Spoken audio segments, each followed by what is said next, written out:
साठविला हरी जी ही हृदय मंदिरी, त्यांची सरली येर झार झाला सफळ व्यापार. या अभंगाचा थोडक्यात भावार्थ आपण बघूयात.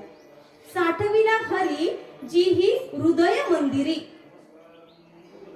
जगद्गुरु संत तुकाराम महाराज म्हणतात, हृदयात मंदिरात म्हणजे हृदय रूपी तुमच्या मंदिरामध्ये काय साठवला? हरी. तुमच्या हृदय रूपी मंदिरामध्ये हरीला साठवला.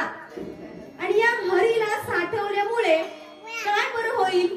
त्यांची सरली येरझार झाला सफळ व्यापार. त्यांची म्हणजे कोणाची? ज्यांनी हरीला हृदयरूपी मंदिरामध्ये साठवून ठेवलाय त्यांची काय झाली? संपली, सरली येरझार. येरझार म्हणजे आपण ये जा करतो, ती जन्म मरण रूपी येरझार सरली म्हणजे संपली. अजून काय झालं? हरी तुमच्या हातात आला तर काय होईल? हरी आला हाता मग कायची भय चिंता. हा हरी जर प्रत्यक्ष तुमच्या हातात आला, तुम्हाला भेटला, तुमचा झाला, तर काय होतं? तुमच्याकडे जे भय असतं, जी चिंता असते, ती दूर होईल. का दूर होईल? कारण तुमच्या हृदयामध्ये तुम्ही हरी साठवलेला असेल. हा हरी अजून काय करतो? तुका म्हणे हरी काही उरणे दी उरी. तुका म्हणे म्हणजे तुकाराम महाराज म्हणतात. काय म्हणतात? या हरीला जर तुम्ही तुमच्या मंदिरात, हृदयरूपी मंदिरात साठवलं, तर तो तुमच्याकडे कर्म, तुमचे विकार शिल्लकच नाही ठेवणार. तो काही उरूच देणार नाही. पण हे असं कधी होईल? जेव्हा तुमच्या हृदयरूपी मंदिरामध्ये तुम्ही या हरीला साठवलं, तर आणि तरच तुमचे हे सगळे विकार नाहीसे होणार आहेत. तुमच्या मनातलं भय, चिंता नाहीशी होणार आहे. आणि ते फक्त हृदयरूपी मंदिरामध्ये हरीला साठवल्यामुळेच होणार आहे. विठ्ठल विठ्ठल.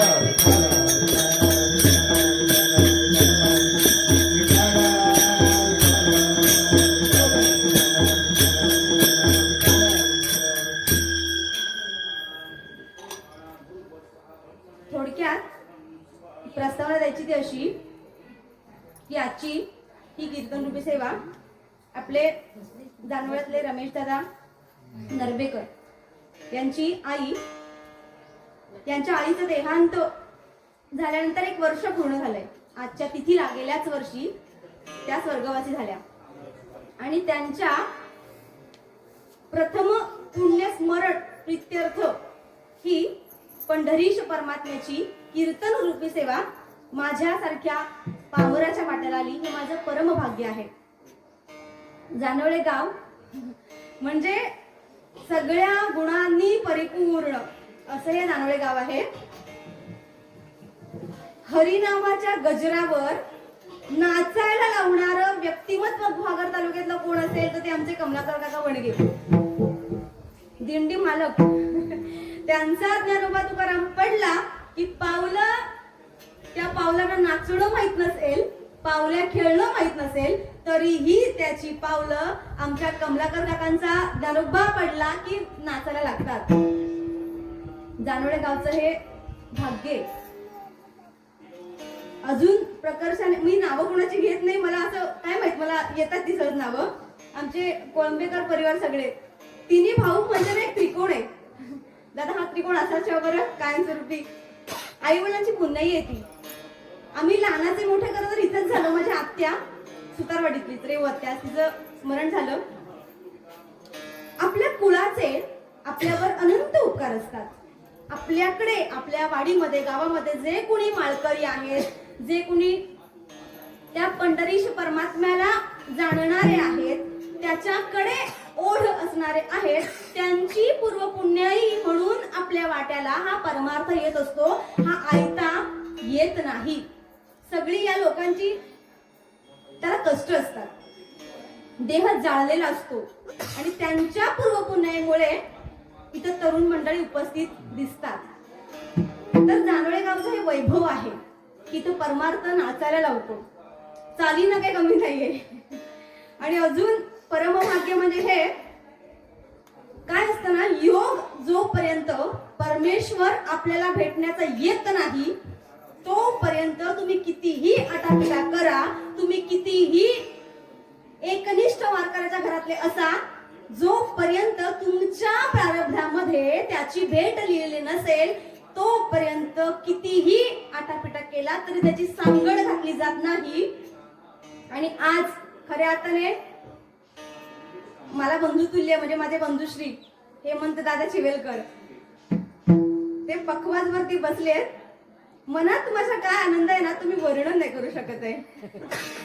फार आनंद आहे, फार आनंद. कारण मोठ्या भावानं पखवाज वाजवा आणि पात्रता नसतानाही आम्ही इथं सेवा करावी. ही गादी नारदांची गादी आहे. इथं तो बोलवल्याशिवाय कोणालाही संधी नाही. तर असे आमच्या आत्याच्या नंतर पंढरीची वारी आमच्या बंधूंमुळे सुरू आहे. काय असतं ना, जन्माला आपण आलोय खरं, तसंच जायचं का? नाही. गरीब म्हणून जन्माला आलो ना तरी गरीब म्हणून मरायचं नाहीये.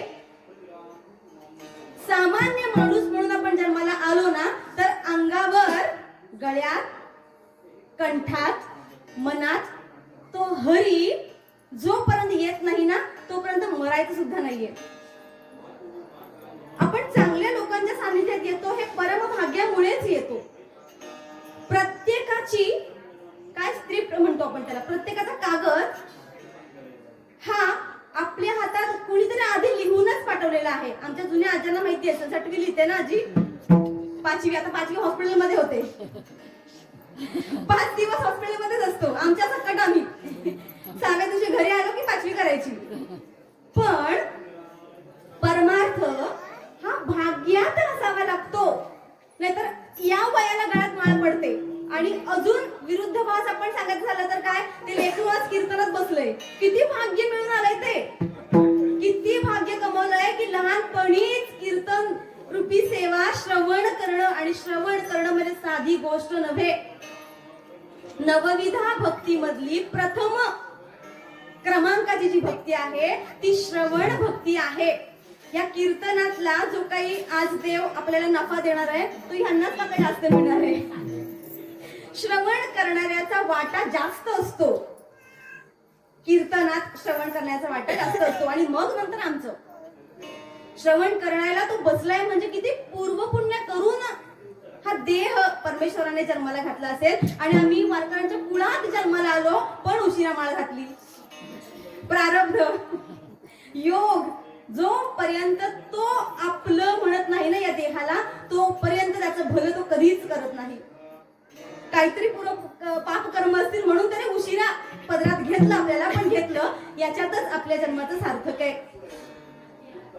तर पूर्व पुण्याईनं आपल्याला या सगळ्या गोष्टी मिळत असतात. तर आज जी काय सेवा आहे ती आपण या घरातली लक्ष्मी आई नरबेकर त्यांना जाऊन वर्ष झालंय, तर त्यांच्या वर्ष श्राद्धानिमित्त ही कीर्तनरूपी सेवा आज आपल्याकडनं घडत आहे. विठ्ठल विठ्ठल.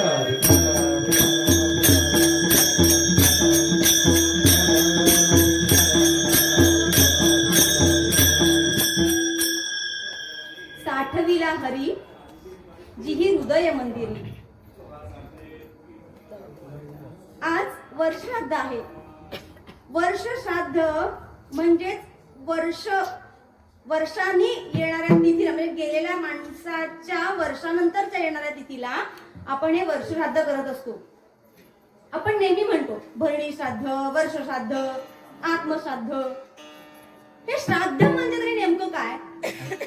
तर श्राद्ध याचा अर्थच असा आहे, जे श्रद्धेनं केलं जातं त्याला श्राद्ध म्हणतात. आपल्या डोळ्यासमोर श्राद्ध म्हटलं की फक्त वर्षाद्धच येतं, पण श्राद्ध अनेक प्रकारचे असतात. त्या श्राद्धाचा अर्थच हा आहे, पितरांसाठी आपण जे श्रद्धेनं कार्य करतो, श्रद्धेनं एखादं काहीतरी काम करतो त्याला आपण श्राद्ध असं म्हणतो. वर्षश्राद्ध जे असतं ते का बरं घालावं? काय कारण आहे? टाइमपास म्हणून? काय ना वेळ नाही म्हणून? की उगाच काहीतरी अंधश्रद्धा म्हणून? अजिबात नाही. हिंदू धर्मामध्ये ज्या ज्या काही प्रथा रूढी आहेत त्याला काहीतरी शास्त्र आहे, काहीतरी कारण असतं, म्हणून आपल्या पूर्वजांनी या सगळ्या प्रथा चालू ठेवल्या. वर्षश्राद्ध आपल्या पितरांचे आपल्यावर ऋण असतात. आपल्या कुळामध्ये जे कोणी जन्माला येऊन मृत्यू पावलेले आहेत ते आता पितर झालेत. पितर त्यांना पितर योनी प्राप्त झालेले आहे. तर त्या पितरांचे आपल्या कुळावर, आपल्या घरावर, स्वतः आपल्यावरती अनंत उपकार असतात. तर त्यांच्या उपकाराची परतफेड व्हावी, त्यांचे आपण ऋणाईत राहावे म्हणून आपण हे वर्षश्राद्ध करत असतो. जीव जेव्हा जन्माला येतो तेव्हा अनेक विषयात तो अडकलेला असतो. विषय बरेच प्रकारचे आहेत, जसे गप्पांचे विषय आहेत ते नव्हे बरं का. विषय कुठले कुठले आहेत? काम, क्रोध, लोभ, मद, मत्सर, माया, अहंकार, जो कुणालाच नसतो. तो पहिला, त्याला काय म्हणतात शुद्ध मराठीत? आजी आमच्या भाषेत इगो म्हणतात बरं का त्याला. इगो. हा, असं सांगितलं की पटकन पटतं. तर हे सगळे विषय आहेत आणि माणूस जन्माला आल्यानंतर काय करतो? या विषयांच्या आहारी जातो आणि हेच म्हणजे माझं जीवन आहे. काम, क्रोध हेच म्हणजे माझं जीवन आहे. मी हे जर का माझ्या जवळ बाळगले तर मी छान जीवन जगीन असं प्रत्येक माणसाला वाटत असतं. इथं प्रत्येक गोष्टीचा माणसाला मोह असतो. प्रत्येक गावात एकच बोललं जाणारं वाक्य, जेव्हा आपण एखाद्या जीवाला म्हणजे मृत प्रेताला जेव्हा सोडतो, त्या स्मशानात आपण उभे असतो, तेव्हा सगळ्यांच्या तोंडात एकच वाक्य असतं, जीवन क्षणभंगुर आहे, काही खरं नाही, काल होता आज गेला. असं कुठं वाक्य? स्मशानात. स्मशान सुटलं आणि घरी आलो की पहिलं काय? आल्याची चहा टाक, बाकी सगळं गेलं खड्ड्यात. म्हणजे काय? आपण तात्पुरतं दुःख व्यक्त करतो, तात्पुरत्या क्षणिक गोष्टींच्या मागे अडकून बसतो, विषयांच्या आहारी जातो. पण हे लक्षात घेत नाही, विषयांचे सुख येथ वाटे गोड, पुढे अवघड यमदंड. जगद्गुरु संत तुकारामांचा अभंग आहे. विषयाचे सुख म्हणजे आपण संसारात आल्यानंतर जन्म मरण चा प्रवास म्हणजे संसारात आल्यानंतर आपण माझं माझं म्हणत बसतो, पण माझं असं काय असतं? काहीच नसतं. हा देह सुद्धा माझा नसतोच. तर या विषयांमध्ये अडकतो. पण हे आपण विसरतो की विषयांचे सुख येतं वाटे गोड. आज गोड वाटतंय, कोणाला तरी रागावलं, कोणाला तरी धमकावलं, राग व्यक्त केला, अरे मी रागावलो त्याच्यावरती म्हणून तो गप्प बसला. मीटिंग मधली वाक्य नाही, मी त्याला नीट मागे आणलं, मी त्याला ताळ्यावर आणलं, म्हणजे माझ्या चिडण्यामुळे समोरचा शांत झाला, हे आपण अभिमानाने सांगतो. अरे पण हा क्रोध आहे, हा विषय आहे, नाही लक्षात येत, कारण ती तेव्हा धुंदी वेगळी असते. तेव्हा राग व्यक्त करणं, एखाद्या गाडीचा मोह ठेवणं, एखाद्या बंगल्याचा मोह ठेवणं, मायेत अडकणं सुख वाटतं. पण पुढं काय असतं? अवघड. काय? यमदंड. यम दंड देतो. या सगळ्या गोष्टींच्या आपण आहारी गेलो, विषयांच्या आहारी जाऊन सुख मानलं तर अवघड असतं. काय? पुढे यमदंड. ते काय करतात माहितीये? पुढे मारिती, तोडीती, झोडीती, निष्ठुर, यमाचे किंकर बहुसाल. मारिती, झोडीती, तोडीती, निष्ठुर,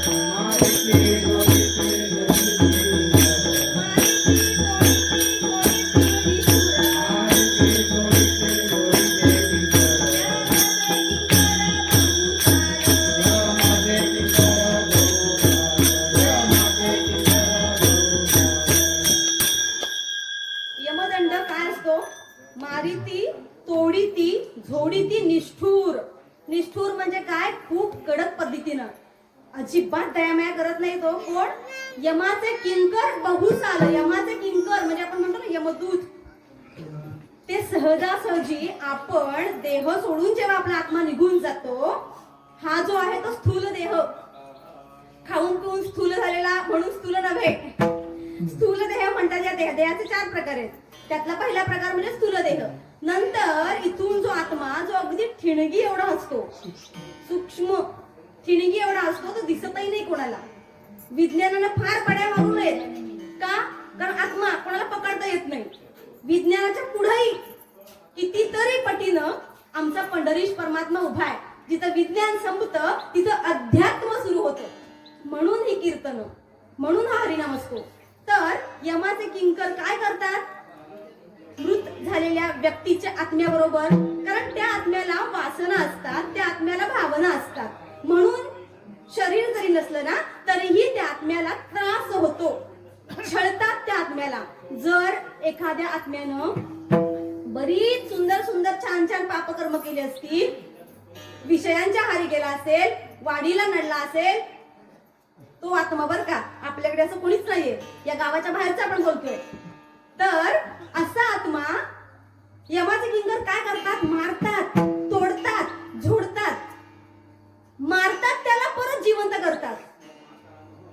अशा गोष्टी वचनातनं आलेल्या आहेत. म्हणून बोलतो त्या सूक्ष्म आत्म्याला, त्याला भावना असतात, मन असतं, त्याला मारतात, परत जिवंत करतात, रक्तबंबाळ करतात, फरफटत खेचत घेऊन जातात. आणि तेव्हा त्या सूक्ष्म आत्म्याला वेदना होतात, त्रास होतात. त्याला पाणी हवं असतं, त्याला तहान लागते, कारण त्याला वेदना होतात, त्याला त्रास होतो, त्याला पाणी हवं असतं. आपला विषय काय चाललाय, वर्षार्ध का करावं, हा इथं आहोत आपण. तर असा छळ करत करत करत त्याला घेऊन जातात. आणि 10व्या 13व्या नंतर बरोबर आजच्या तिथीला हा आत्मा आता यम दरबारामध्ये उभा असते. कोणाचाही आता या देहाचं प्रथम पुण्यस्मरण कधी आहे माहित नाही, पण प्रत्येकाच्या वाट्याला हे आहेच आहे, सुटका कोणाची नाही. तर या तिथीला तो आत्मा यमाच्या दरबारामध्ये उभा असतो. त्याला तहान लागते मध्येच. जेव्हा आपण महिन्या महिन्याला जे काही श्राद्ध घालतो ना, तर्पण करतो, तर्पण माहितीये ना आपल्याला, डाव्या हातात असं आपण पाणी अंगठ्याने सोडतो, त्याला पितरांसाठी केलेलं तर्पण असं म्हणतात. या तर्पण आपण इथं केलं, इथं पिंडदान केलं, तर त्याचं फळ, त्याचा जो काही आपण अर्क म्हणू, त्याचं सार म्हणू, ते त्यांना तिकडे पोचतं. आपण इकडे पाणी दिलं तर त्यांना तिकडे तहान भागते. जसं आपण इथं फोन केला की मुंबईत लागतो का नाही, विज्ञानाच्या पुढं, हा, तर त्यांना ते पोहोचतं. मग ते पितर वाट बघत असतात की माझा एवढा प्रवास खडतळ आहे, माझा जो काही वंश आहे खाली तो काहीच का करत नाही. आणि त्या पितरांचे ऋण आपल्यावर असतात. त्या पितरांना तर्पण द्यावं, पिंडदान त्यांच्यासाठी व्हावं, त्यांना पुढची गती चांगली मिळावी, त्यांचा पुढचा प्रवास सुखरूप व्हावा, म्हणून हे वर्षात असतं. साधू संतांना घरी बोलावून ज्ञानदान सह अन्नदान केलं जातं, जेणेकरून इथं त्यांच्या आठवणीत आपण या सगळ्या गोष्टी करतो ते त्यांना वरती जाऊन पोहोचतात. म्हणून वर्षश्राद्ध करावंच करावं. आताच्या कलियुगातली काका अशी कंडिशन आहे की पोरगा असतो अमेरिकेत, कुठं अजून परदेशात असतो, विचार बदललेले असतात. कारण भारतीय परंपरा, भारतीय संस्कृती, रीतीभाती काय संबंध त्यांचा, विमानाने जायचं, तिकडे तिकडे राहायचं, काय करायचं. आणि जर इथे आई वारली तर ते काय म्हणतात माहितीये, हा घटना घडलेल्या आहेत. अशी घटना एक मागच्या वेळेस घडली होती. आई त्याची घरात राहायची आणि तो लेक अमेरिकेत राहायचा. इथं आई गेली तरी याला माहित नाही. खेदाची गोष्ट म्हणजे अशी की ज्या मातेने जन्म दिला, 9 महिने पोटात वाढवलं, हाताच्या फोडासारखं जपलं, कष्ट केले, शिकवलं आणि विदेशात धाडलं, तो मुलगा, आई गेली त्याची खबरही नाही त्याला. 2-3 महिन्यानंतर तो पोरगा आपल्या घरात आला. दरवाजा उघडत नव्हता, लॉक बाहेरच असाच आहे, कोणी का उघडत नाही आतली कडी, म्हणून जोर जोराने हाका मारू लागला. 2-3 महिन्यानंतर तो आल्यानंतर जेव्हा दार उघडत नाही कोणी म्हटल्यावरती तो त्याने काहीतरी कटाडो करून दार उघडला. आत बघतो तर फक्त आणि फक्त आईचा सांगाडा पडलेला होता. ही शोकांतिका आहे. मंच रचून सांगत नाहीये, ह्या घटना खऱ्या खुऱ्या घडलेल्या आहेत. त्या गादीवर भलतं उगीवर खोटं नाही बोलायचं, तर या गादीचा दंडक आहे. जे बोलाल ते खरं बोला. मनाचं बोलू नका, कारण मनाचं बोललेलं ऐकायला तुम्ही आलेलाच नसता. इथे साधू संतांच्या कथा गायला जातात. तर तो देह तसाच पडलेला. ही शोकांतिका आहे आमच्या पिढीची. नतद्रष्ट कार्टे आम्ही आहोत, कारण आमच्यापर्यंत संस्कृतीत पोचत नाही. आमच्यापर्यंत आम्ही विज्ञानाच्या पुढे जातच नाही, अध्यात्माकडे वळतच नाही, आईचं काय महत्व आहे कळतच नाही. पण कर्म हे असे असतात ना की ते मागे फिरून तुम्ही जे काय केलं ते परत तुमच्या नशिबाला वाट्याला भोगायला येतच येत. जे जे लिहिले प्रारब्धी ते न चुके कर्म कधी. तुम्ही जर का वाईट वागला, जे कर्म तुम्ही करताय ना, मग चांगलं असो अथवा वाईट असो, तुम्ही जे कर्म म्हणून करताय, कृती म्हणून करताय, क्रिया म्हणून करताय, ती कृती त्याचा परिणाम तुमच्या वाट्याला येतोच येतो. जेवण चांगलं झालं तरी त्याचा परिणाम असतो काय, तर लोक बोट चाटत चाटत खातात.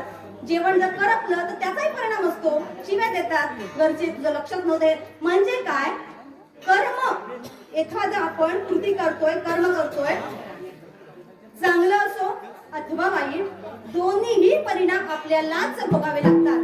त्याप्रमाणे हे थोतांड नाहीये. तुम्ही जर का तुमच्या आई वडिलांचे हाल हाल करून त्यांना माराल किंवा अंत्यसमयी त्यांच्याशी नीट वर्तणूक करणार नाही, तर परमेश्वर सुद्धा तुमच्या बरोबर तोच व्यवहार करेल, कारण तुम्हीच करताय हे सगळं. त्याच्यामुळे ह्या सगळ्या कीर्तनाचा, प्रवचनाचा, हरिनामाचा खटाटोप का लोक करतात की समाज प्रबोधन व्हावं. लोक आता तरी बुडत आहे जन न देखावे डोळा येतो कळवळा म्हणून या. जगद्गुरु तुकोबारायांचा हा भंग आहे की हे जग बुडतंय ते बघवत नाही डोळ्याने, कळवळा येतोय सांगताना, म्हणून हा सगळा खटाटोप आहे. तर जे कर्म करू आपण ते आपल्या वाट्याला येतच येतोय. आपण 13व्या नंतर ना बाबा खौर करतो, त्याला शौर म्हणतात बरं का. शौर खौर आपण म्हणतो, पण तो त्याचा अपभ्रंश आहे, त्याला शौर म्हणतात. खौर कधीच म्हणू नये आपण. शौर का करतो आपण ते शौर? आपण महिला मंडळी जेव्हा घरामध्ये शुभ कार्य असेल तेव्हा आपण केस धुतो ना. केस धुतल्यानंतर आपण पुढचं चांगलं शुभ कार्य करायला मोकळ्या होतो. म्हणजे काय, ज्या वाईट गोष्टी असतात, ज्या नकारात्मक गोष्टी असतात, त्या आपल्या केसाला चिकटलेल्या असतात, तर त्या आपण स्वच्छ करतो आणि मगच घरात काही शुभ कार्य असेल तर त्याच्यासाठी आपण कार्य करतो, म्हणजे आपण शुद्ध होतो. तसंच जेव्हा आपण शौर करतो, गेलेल्या माणसाप्रती ते प्रेम व्यक्त करणं, ती भावना, त्याच्यासाठी श्रद्धा व्यक्त करणं, म्हणून आपण ते शौर करतो. कारण नकारात्मक शक्ती, वाईट शक्ती केसाला चिकटलेली असते. म्हणून ज्या घरात व्यक्ती गेलेली आहे त्या घरातला जो मुख्य माणूस असतो त्याचं ते शौर केलं जातं. हा त्याचा अर्थ आहे मागचा. माणूस जेव्हा जातो तेव्हा आपला धर्म असं म्हणतो की तुम्ही फार दुःख व्यक्त करू नका.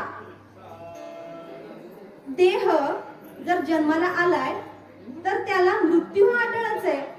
एखाद्याची सुरुवात आहे तर शेवट आहेच. तर आपल्या हिंदू धर्मानुसार एखादा जीव जेव्हा हा देह सोडून जातो तेव्हा त्याचा पुढचा प्रवास सुरू होतो. मृत्यू नंतरचा प्रवास त्याचा सुरू होतो. त्याचा अंत असतो का तो? तर नाही. देह इथंच ठेवतो, देह इथंच ठेवतो, पण आत्म्याचा पुढचा प्रवास सुरू होतो. म्हणजे जुनं वस्त्र तो टाकतो आणि नवीन वस्त्र धारण करतो. म्हणजे आपलं जे शरीर आहे ते सोडतो तो, कारण जीर्ण झालेलं असतं, विकाराने जडलेलं असतं. जर काय फुंकलं, खाल्लं, पिलं तर ते बाद झालेलं असतं. तो आत्मा कशाला राहील आपल्या शरीरात जास्त वेळ? असं जर का घासलं तर राहील काय तो? मला नाही माहिती कोण कोण काय करतं ते. तर खराब झालेला जो देह असतो तो सोडतो आणि नवीन देह धारण करतो. त्या आत्म्याला दुःख वाटू नये, त्याला अजून पुढचा प्रवास नीट व्हावा म्हणून घरच्यांनी अतिशोक करू नये, कारण त्याचे धागे दोरे आपल्या घराशी जोडलेले असतात.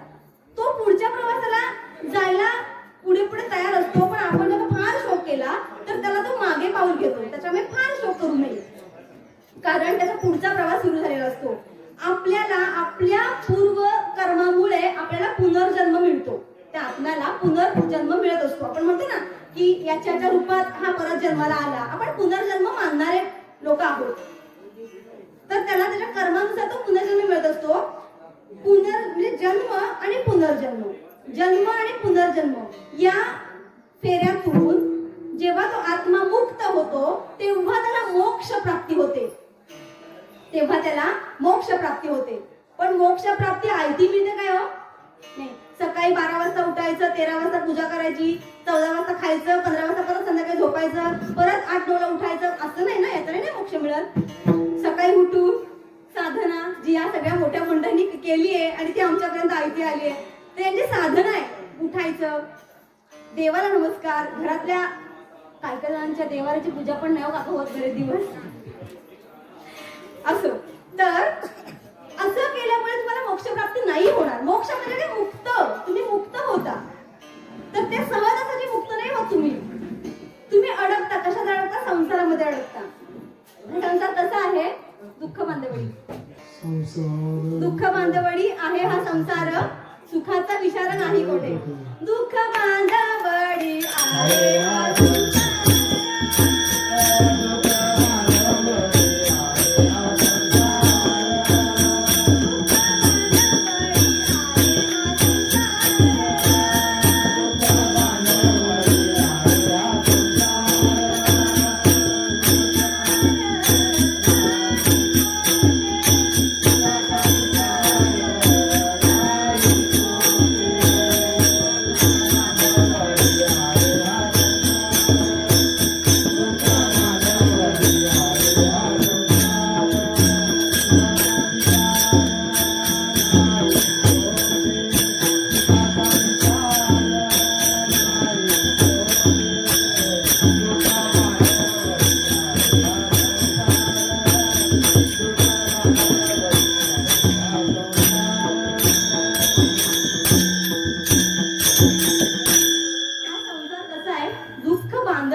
सुखाचा विचार नाही कोठे.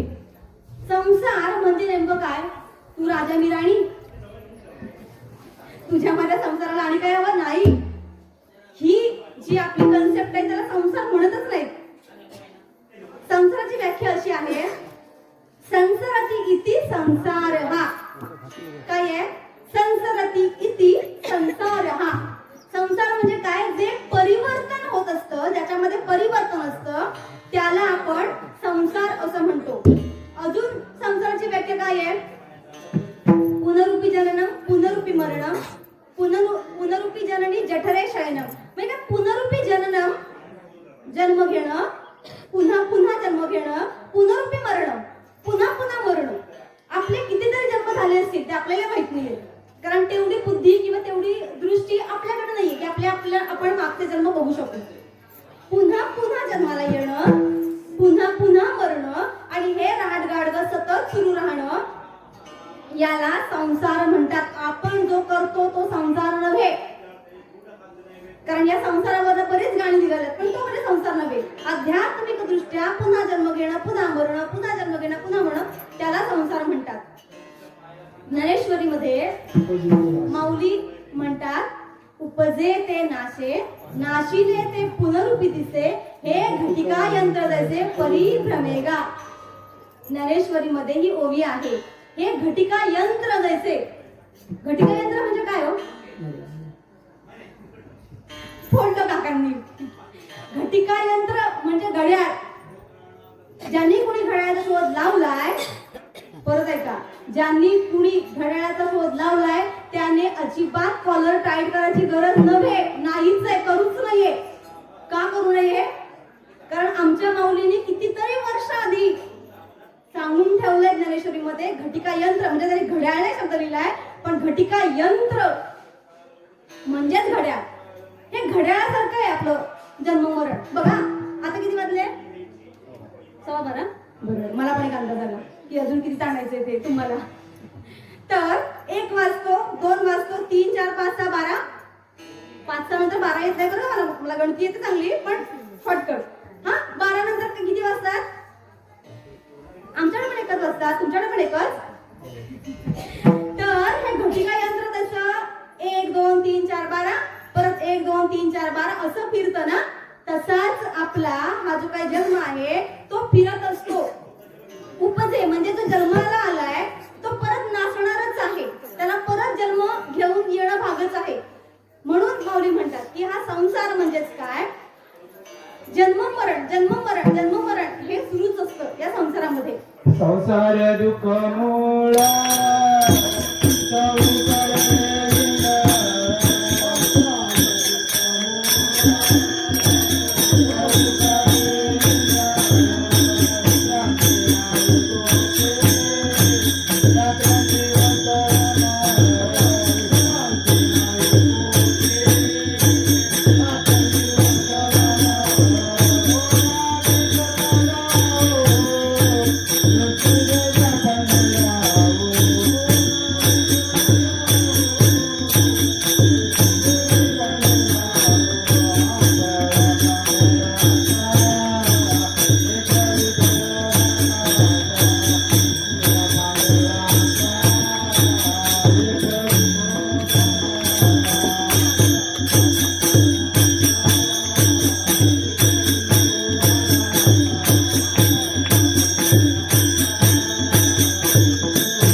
प्रमाण म्हणजे ना एक अशी सुंदर झालर असते. जो कुठला नाशिवंत देह, या देहाचं काम काय माहितीये, फक्त हा खुंटी आहे, खुंटी. फक्त हार टांगायला काहीतरी लागतं म्हणून ही खुंटी आहे. बाकी कीर्तनकारांनी उड्या मागू नये की मला बरं येतं, माझं हे पाटाय ते पाटाय, अजिबात नाही. या गादीवरती कुणीतरी खुंटी हार घालायला लागतं. ह्या खुंटीचाच फक्त कुंटी इतकंच फक्त महत्व आहे या देहाला. पण जेव्हा कोणी नाशिवंत देह इथे उभा असतो ना, त्याच्या वक्तव्याला एक सुंदर झालर म्हणजे प्रमाण आहे. हे प्रमाण मग आठवत नव्हतं मला, पण आमच्या अमोलदादांमुळे ते आठवलं. संसार दुःख मूळ चहूकडे इंगळ. इंगळ म्हणजे काय, निखारे. हा, इंगळ म्हणजे ती भाजी इंगळी नाही, मला ती वाटायची आधी, आता नाही. इंगळ म्हणजे निखारे, सगळीकडे निखारे आहेत. आपण निखाऱ्यामध्ये चालू काय नाही, तरी आपण चालतो संसारामध्ये येऊन, म्हणजे जो काही आपण समजतो त्याला. तर चहूकडे इंगळ असतं आणि खूप दुःख भरलेला हा संसार आहे, जन्म मरण रूपी संसार. तर या संसारात येऊन आपण काय करतो, तुझं कसं माझं कसं, मला माझ्या मुलाला मुलगी बघ, मला माझ्या मुलीला मुलगा बघ, तुमच्याकडे काय चाललंय, आमच्याकडे काय चाललंय, या गोष्टीमध्ये आपण अडकतो. साठवून काय ठेवतो मनामध्ये आपण, ह्याचा राग त्याचा राग, मला हे खायचंय मला ते खायचंय, लाडकी बहीण योजना आले त्याचा मी ही साडी घेईन ती साडी घेईन, किंवा मी ही पॅन्ट घेईन ती पॅन्ट घेईन, याच्यामध्ये आपण अडकून बसतो. आणि साठवतो काय, कपाटामध्ये कपडे कपडे कपडे कपडे. आणि एकदा आपण निघून गेलो की त्या कपड्याला आपण चिकटतो, आपलं भूत चिकट म्हणून कोण हात पण लावत नाही हो. का घेतो आपण काठाच्या साड्या, का घेतो आपण रेमंडचे शर्ट, कुणीच नाही हात लावत. ज्या गोष्टी आपण साठवून ठेवतो, पैसा, जुनी लोक पैसा जमिनीत गाडायची ना काका, जमिनीत गाडायची. मग तो पैसा इकडून निघताना जमिनीतच राहायचा, कारण आपण साठवलंच कुठे तो जमिनीत. तेव्हाची लोक साठवायचे म्हणून तो जमिनीत, आता आपल्या बँकेत असतो. पण जाताना असं म्हणतं काय कोणी की माझ्या आईचे माझ्या बाबाचे बँकेमध्ये 10 लाख रुपये आहेत, त्यातला 1 लाखाचा गठ्ठा जाताना बाबाच्या उशाखाली ठेवावा. नाही म्हणत तिकडे, आमच्याकडे पण नाही. पण तरी सुद्धा आपण साठवतो काय, तर पैसा. साठवतो काय, तर संपत्ती. तुका म्हणे ज्याची संपदा एवढी, सांगा ते कवडी गेली नाही.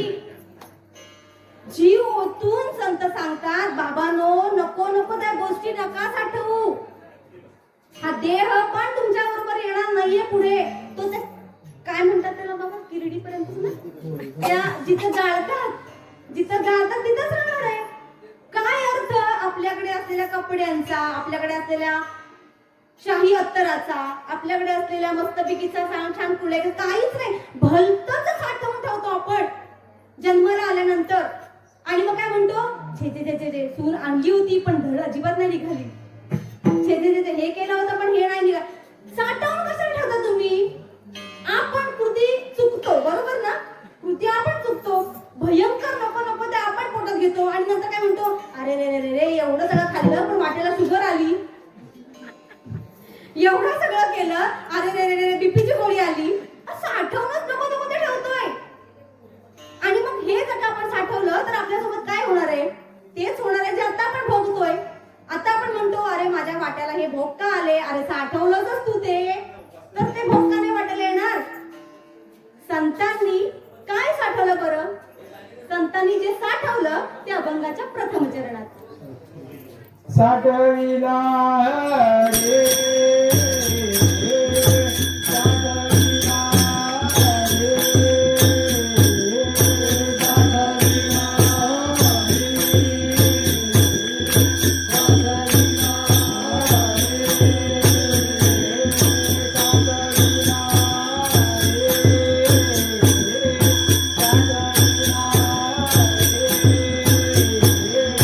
साठविला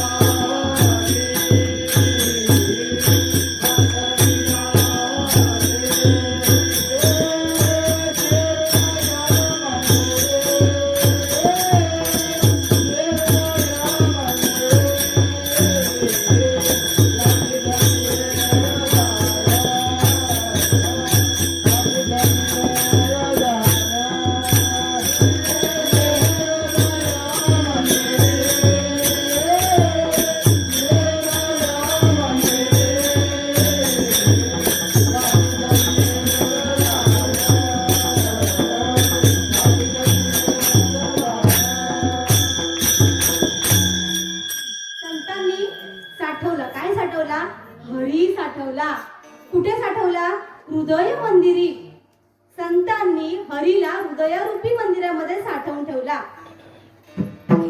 कुणी कुणी बरं आपल्या हृदयामध्ये हरीला साठवला? तर पहिलं आपल्या सगळ्यांच्या डोळ्यासमोर एकच नाव येतं, ते म्हणजे संत जनाबाई. ती काय म्हणते? धुरीला पंढरीचा चोर, गळा बांधून या दोर, हृदयबंदी खाना केला आत, हृदयबंदी खाना केला.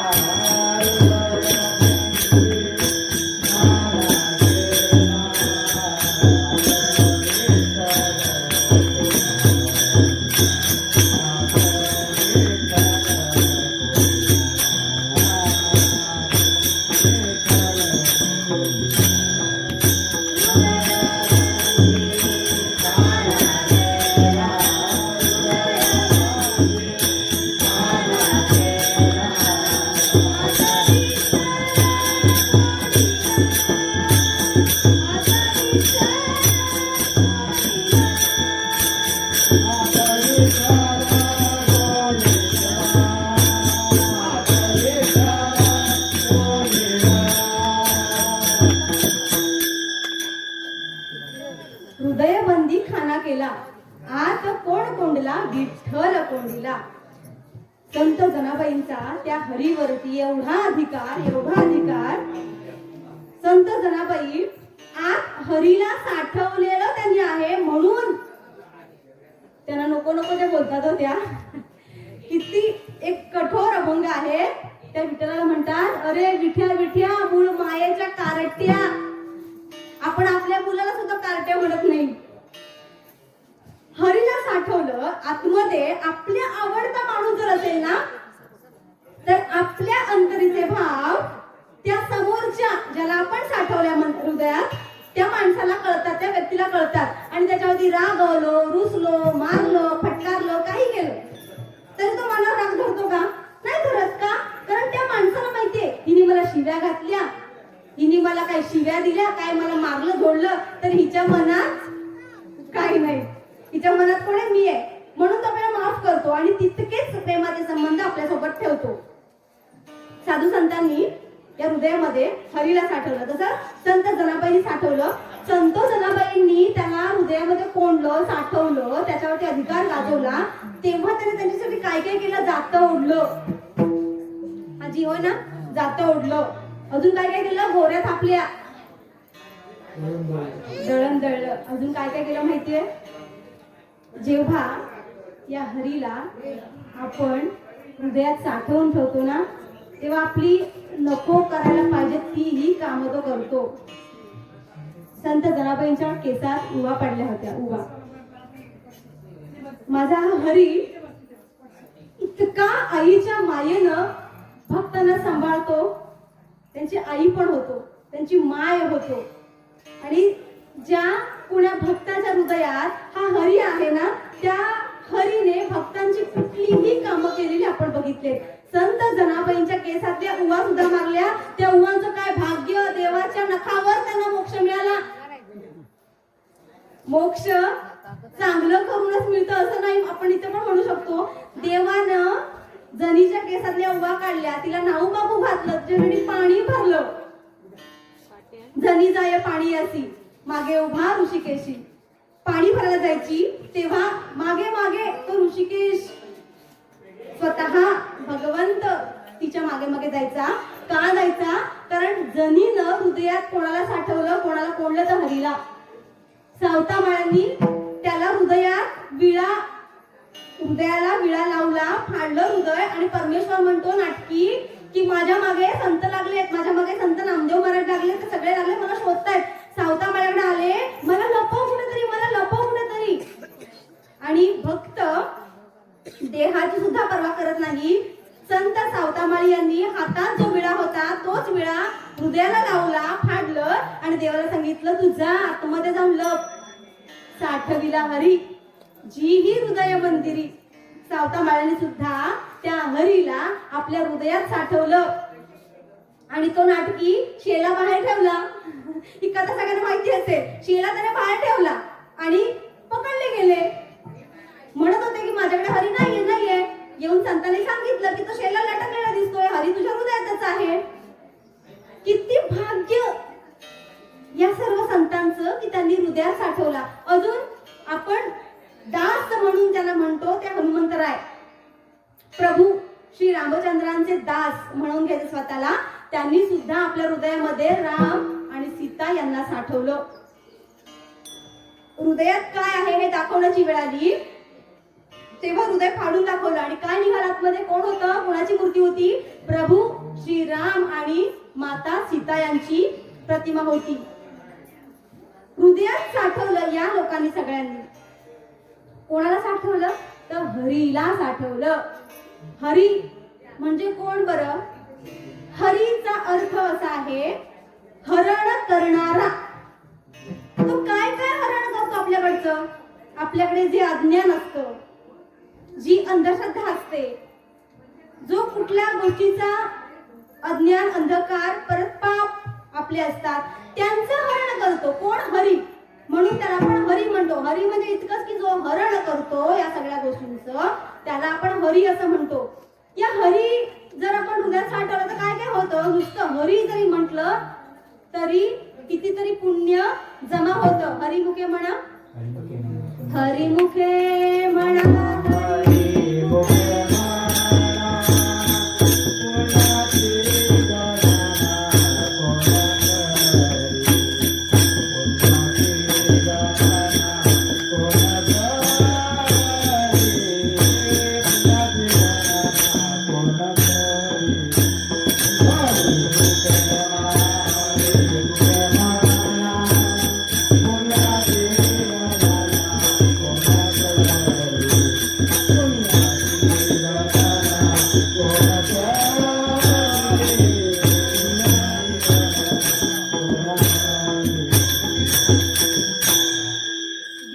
उठल्यानंतर नुसतं हरी जरी म्हटलं ना, हरिमुखे म्हणा, हरिमुखे म्हणा, दोनदा सांगतात संत आपल्याला. आपल्या लेकराला पण एकदा सांगितलेली गोष्ट तो ऐकत नाही. इकडे पण नाही, आमच्याकडे पण नाही. एकदा सांगितलेली गोष्ट ऐकत नाही म्हणून आपण काय करतो? दोनदा सांगतो. तसंच ज्ञानोबा माऊलींनी आपल्याला सगळ्यांना दोनदा सांगितलंय. काय सांगितलंय? हरिमुखे म्हणा, हरिमुखे म्हणा. हरी म्हटल्यावरती काय होईल? पुण्याची गणना कोण? पुण्याची नव्हे, पुण्याची गणना कोण करी? तुमच्या पुण्याची गणनाच नाही करता येऊ शकत. चपाती भाजताय हरी म्हणा, शेकवताय हरी म्हणा, काही पुरुष मंडळी काही काम करतायत हरी म्हणा. ते हरी हरी हरी म्हणता म्हणता इतकं तुमचं पुण्य साठ्याला येईल की त्याची गणनाच नाही करू शकत. हे केवळ त्याच्या नामाने होतं, त्याच्या नामाने होतं. हा हरी अजून काय करतो माहितीये? हा स्वतः पूर्ण परब्रह्म आहे. हा हरी स्वतः पूर्ण परब्रह्म आहे. कृष्ण अवतारामध्ये या हरीचे मित्र कोण कोण होते? पेंद्या, सुदामा, वाकड्या. यांनी काय फार काय केलं होतं का? नाही. ते फक्त कृष्ण कृष्ण सतत त्यांचं जप करत असायचे. आणि त्या सगळ्या सवंगड्यांच्या कृष्ण कृष्ण करण्यामुळं त्या हरीवरती नितांत प्रेम केल्यामुळं अखंड ब्रह्मांड नायक पंढरीश परमात्मा कृष्णावतारामध्ये त्यांचा सखा झाला. आता परमात्मा जर का आपला मित्र झाला तर आपल्याला चांगलं वाटेल नाही का? तर तो इतका स्वतः स्वयंपूर्ण आहे असा परमात्मा त्या पेंद्या, सुदामा, वाकड्याचा सखा झाला. हा हरी नेमका गुणाने तरी कसा आहे? ज्ञानेश्वरीमध्ये यांच्या 6 गुणाचं वर्णन करताना ज्ञानोबा माऊली असं लिहितात, ऐका यश श्री औदार्य ज्ञान वैराग्य ऐश्वर्य हे साही गुणवर्य वसती जेथ. हा हरी आहे कसा? हा 6 गुणांनी संपन्न आहे. यश, श्री, औदार्य म्हणजे उदार आहे तो, त्याच्याकडे ज्ञान आहे, वैराग्य आहे, तो खूप प्रगट श्रीमंत आहे. असं असूनही तो उदार आहे. किती उदार आहे बरं तो इतका उदार आहे, मारायला आलेल्या पुतना मावशीला, जी नमनात दिसते आपल्याला, पुतना मावशीला त्याने मोक्ष दिला. ती वाईट करायला आली होती. हरी आहेच असा म्हणून त्याला हृदयात साठवायचा. काय करतो तो? तुम्ही कितीही दृष्ट असा, कितीही पापी असा, जर त्याच्याकडे कोणी येत असेल तर तो त्याला मोक्ष पण देऊन टाकतो. इतका उदार आहे तो. काय करतो? सुदामा त्यांच्याकडे काहीच मागायला आले नव्हते. खरं तर त्यांच्या बायकोने त्याला धाडलं, काहीतरी तुम्ही जा, तुमचा मित्र द्वारकेचा राजा आहे तो काहीतरी देईल म्हणून सुदामा त्यांच्याकडे आले. पण जो खरा भक्त असतो ना, तो देवाकडे काहीच मागत नाही, कसलाच नवस करत नाही. नवे नवे भक्ती नवस पूर्ण होण्यासाठी करायचीच नसते. नवस पूर्ण होण्यासाठी ह्याने माझ्यावर केलंय, त्याने माझ्यावर केलंय, कोणीही कोणावर करत नाही.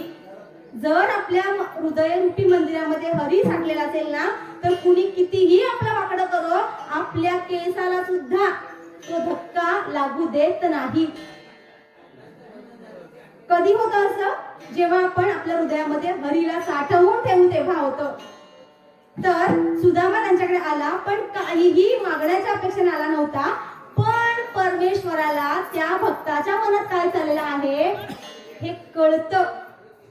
तो फक्त इतकीच परीक्षा बघतो की माझा भक्त माझी भक्ती करतोय खरा, माझं नाव घेतोय खरा, पण काय मागतोय का बघूया. जर नाही मागितलं तर भरभरून देतो, कारण तो आहे उदार. यश श्री औदार्य, औदार्य म्हणजे उदार. तो उदार आहे. किती उदार आहे? सुदामाने पोहे आणले होते. सगळ्यांना माहिती आहे, ह्या सगळ्या कथा ऐकून ऐकूनच आम्ही मोठे झालोय. पहिला घास खाल्ला, स्वर्ग देऊन टाकलं. दुसरा घास खाल्ला, पृथ्वी देऊन टाकली. तिसरा घास रडत रडत खात होता आणि रुक्मिणी मातेला कळलं की आमचे यजमान काय करायला चालले, वैकुंठ सुद्धा राहत घर द्यायला चालले. तिने अडवला हात हात अडवला रुक्मिणी मातेने आणि म्हटली, प्रभू इतकंच द्या बरं. इतका आपलं राहतं घर कोण देईल काय हो? दे, हे घे, नावावर तुझ्या करून दिलो जा. नाही ना, हा प्रभू एवढा उदार आहे. हा कृष्ण भगवंत, हा पंढरीश परमात्मा, हा पांडुरंग, हा विठ्ठल, हा विठोबा इतका उदार आहे की स्वतःच्या खालचं जमीन पण देऊन टाकतो, स्वतःचं राहतं घर पण देऊन टाकतो. इतका उदार आहे. त्याने देऊन टाकलं सगळं. सुदामाला माहितही नव्हतं की मला देवाने काय दिलंय. खूप सुंदर प्रसंग आहे हा, माझा आवडीचा प्रसंग आहे खरं तर. पण नको, आता पुढे जाऊयात आपण. इतका उदार आहे की तो सगळं देऊन टाकतो आपल्या भक्तांना. इतका उदार आहे तो. तर हा असा उदार असलेला भगवंत पंढरीश परमात्मा आपण आपल्या हृदयात साठवलं तर काय होईल? अभंगाचं दुसरं चरण. त्याची सरली येर झार, त्याची सरली येर झार, त्याची सरली येर झार, त्याची सरली येर झार, त्याची सरली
चालतं.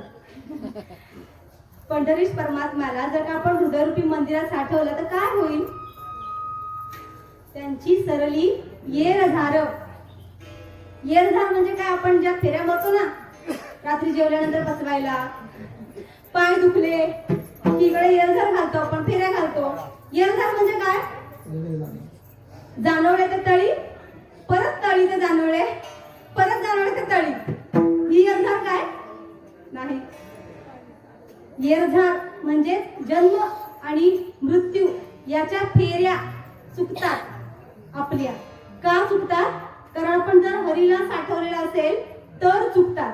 त्यांची सरली येरझार झाला सुफळ व्यापार. सहज एक प्रमाण आठवलं म्हणून घेऊन टाकते. मग दोनदा म्हणून झालं, पण परत तिसऱ्यांदा मामांनी ते म्हटलं. याच्यावर एक प्रमाण आठवलं की भक्ती कशी आहे माहितीये का? जशी जमेल ना तशी करा. हा हरीच का साठवायचा हृदयामध्ये? कारण भक्त भोळा असू देत, बोबडा असू देत, कसाही असू देत, त्याने कशीही भक्ती करू देत, तरी त्याला भक्त आवडतात. नये जरी तुझं मधुर उत्तर, तिथला सुस्वर नाही देवे, नाही तया वीण भुकेला विठ्ठल, येईल तैसा बोल रामकृष्ण. जगद्गुरु श्रीमंत संत तुकोबरायांचा अभंग आहे. ते काय लिहितं त्याच्यामध्ये? नये जरी तुझं मधुर उत्तर, तिथला सुस्वर नाही देवे. जर तुला चांगला गळा दिला नसेल तरी काही हरकत नाही. तुझ्या चांगल्या गळ्यावर, तुझ्या चांगल्या सुरावर तो विठ्ठल भुकेला नाहीये. तू काय कर? येईल तैसा बोल रामकृष्ण. तुला जसा येईल तसा बोल, चुकलास तरी चालेल. चुकणारे भक्त पण स्वीकारणारा हरी आहे. आणि हा हरी जे त्याचे भक्त जसे आहेत तसेच्या तसे तो स्वीकारतो. म्हणजे एखादं शेंबडं लेकरू असेल, चकणं असेल, कुर्ल्या केसाचं असेल, काळं कुठं असेल, तरी आई त्याला जवळ करतेच. कितीही गोड असू दे, कितीही त्रास देणारं आपलं लेकरू असू दे, ती भेदाभेद करत नाही. आणि तिलाच आपण आई म्हणतो. आणि ही आई म्हणजेच आपला हरी आहे. आणि हा हरी पुराचे हित वाहे माऊली जय चित्त, वाहे माऊली जय चित्त, वाहे माऊली जय चित्त. पुराचे हित वाहे माऊली जय चित्त, वाहे माऊली जय चित्त, वाहे माऊली जय चित्त. कैवल्या देवाची परेला भावनाची,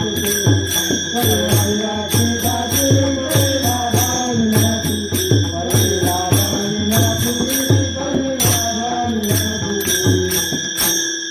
ऐसी कळवळ्याची जाती करी लाभाविण प्रीती.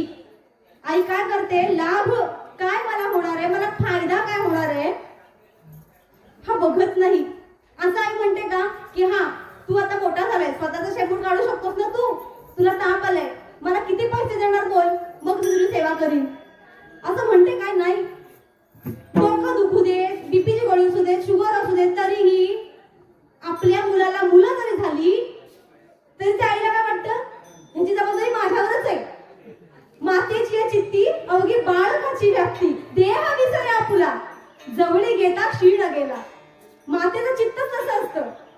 तिच्या चित्तात सतत बाळकाचीच त्याच्या बाबतीत असते. म्हणजे देह पण ती विसरते.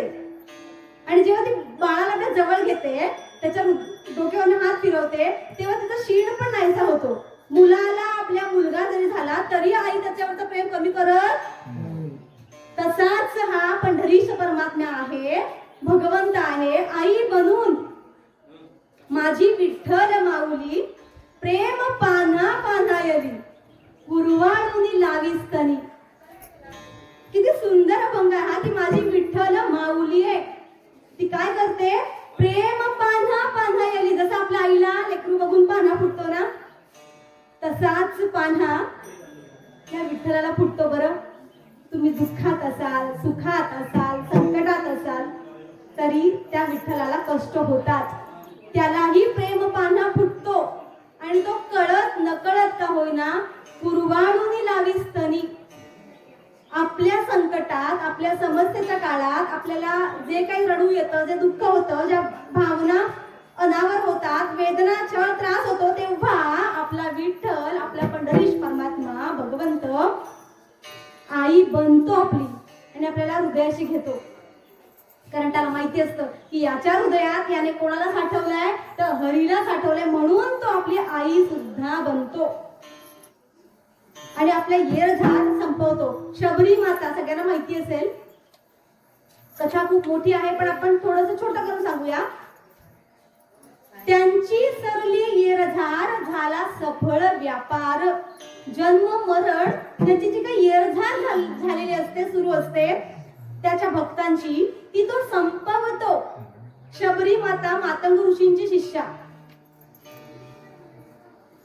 संतांच्या पायावर विश्वास ठेवलं की काय होतं हे शबरी मातेच्या या उदाहरणावरून आपल्याला समजून येतं. संतांची पायी हा माझा विश्वास, सर्व भावे दास झालो त्यांचा. मातंग ऋषींनी त्या शबरी मातेला, जेव्हा ती लहान होती, पटकन बोलूनच टाकते आता, खूप लहान होती, लहान वयात लग्न करायचे त्या काळी लोक, आणि दारात त्या शबरी मातेचं लग्न म्हणून बाहेर प्राणी बांधले होते ज्यांना आपण खाऊ शकतो. ते प्राणी बांधले होते, बोकड त्यांना बांधलं होतं. मग ती म्हणली की हे का बरं बांधले दारात आपल्या? तर ते म्हणले की तुझं लग्न आहे, मग पाहुणी रावळी येणार, मग त्यांना आपण भोजन म्हणून हे घालणार आहोत. त्या मुलीला मनावरती आघात झाला तिच्या आणि ती पळून निघाली तिकडनं. आणि कुठं जायचं, काय करायचं माहित नाही. ऋषींचा एक पळता पळता आश्रम दिसला. तो आश्रम मातंग ऋषींचा होता. तिथं ती गेली, वास्तव्याला थांबली. तिथं काही झाडलोट करायची, पाणी आणून द्यायची, देवपूजेचं साहित्य आणून द्यायची, त्या ऋषींना मदत करायची. जेव्हा योग्य काळ आला त्याच्यानंतर ते ऋषी तिकडनं निघून गेले. त्याच्यानंतर त्याने सांगितलं की तू अशीच भक्ती सुरू ठेव, तुला हा अखिल कोट ब्रह्मांड नायक स्वतः येऊन भेटेल. जर तू नामस्मरण केलं, जर त्या हरीला साठवलंस, तर तुझ्यासाठी तो स्वतः येईल, आमंत्रण नसताना सुद्धा. आणि ती दिवस रात्र तिचं एकच काम, सकाळी उठायचं, फळं तोडून आणायची, आपल्या देवाला बोरं जी आपण काढले ती आंबट लागू नयेत, कडू लागू नयेत, कीड असू नये म्हणून ती स्वतः चाखून बघायची आणि ठेवायची. रोजचा तिच्याकडे तिचा तोच असायचा. असं करत करत करत करत ती मुलगी म्हातारी झाली. अजूनही भगवंत तिला भेटायला येत नव्हते आणि तिला दिसायचं कमी आलं, नजर गेली तिची.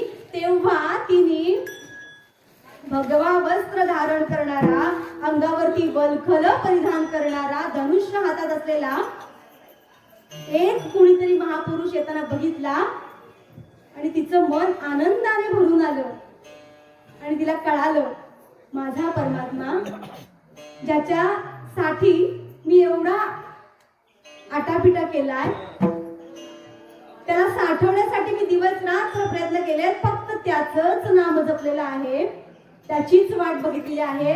आणि असा माझा ब्रह्मांड नायक, माझा बाप मला भेटायला आला. किती आनंद झाला तिला. काय करू काय नको, ती रोज फुलांच्या पायघड्या घालून ठेवायची की प्रभू राम माझ्याकडे येईल, पायघड्या घालून ठेवायची. आणि एक दिवस आले प्रभू रामचंद्र. तिला म्हटले काय हवंय बरं तुला? तिने काहीच नाही मागितलं.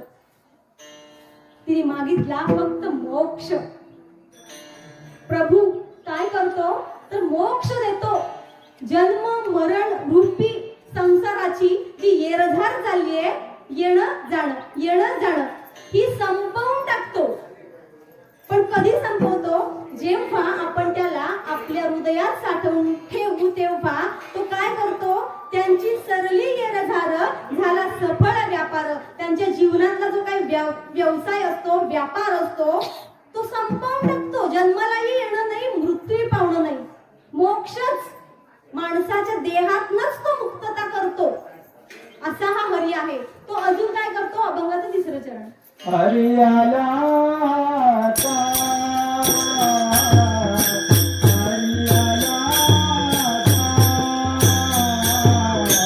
हरियाला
मग कैची भय चिंता.